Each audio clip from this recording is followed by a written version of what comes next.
Сәлем қыздар, менің каналыма қош келдіңіздер. Бүгін сіздермен осындай молочная девочка тортын жасағым келіп отыр. Барлығы біледі бұл тортты, өте дәмді торт. Ең алдымен бізге ұнымызға разрыхлитель салып, ыдысымызға қойытылған сүт құйып, және жұмыртқа жарып алуымыз қажет. Осы массамызды жақсылап миксерлеп аламыз. Өте дәмді, нәзік торттардың бірі.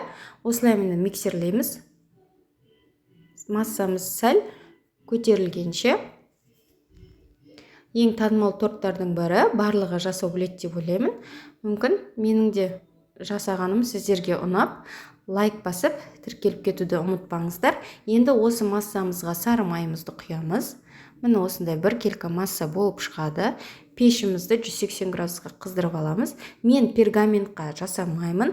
Форманың ыдысын жақсылап майлап, 2 ас қасықтан салып, осылай міне теп-тегіс етіп шығамыз. Сонда жан жағы бір келкі болып пісіп, ештеңенің кесудің қажеті болмайды. Міне осылай пышақпен іліп алып аламыз. Рецепттің толық нұсқасын мен описание бөлімінде қалдырып кетемін. Сол жерден қарап, өзіңізге сақтап алсаңыздар болады. Осы әдіспен менде 10 корж шықты. Енді кремін жасауға кірісеміз. Ыдысымызға кілегейімізді құйып, кілегей міндетті түрде салқын болу қажет. Содан соң қант ұнтағы және қойытылған сүт құйып, бір келкі болғанынша миксерлеп аламыз. Енді креміміз дайын болды. Енді осылай 2 ас қасықтан кремімізді салып, тортымызды жинайтын боламыз.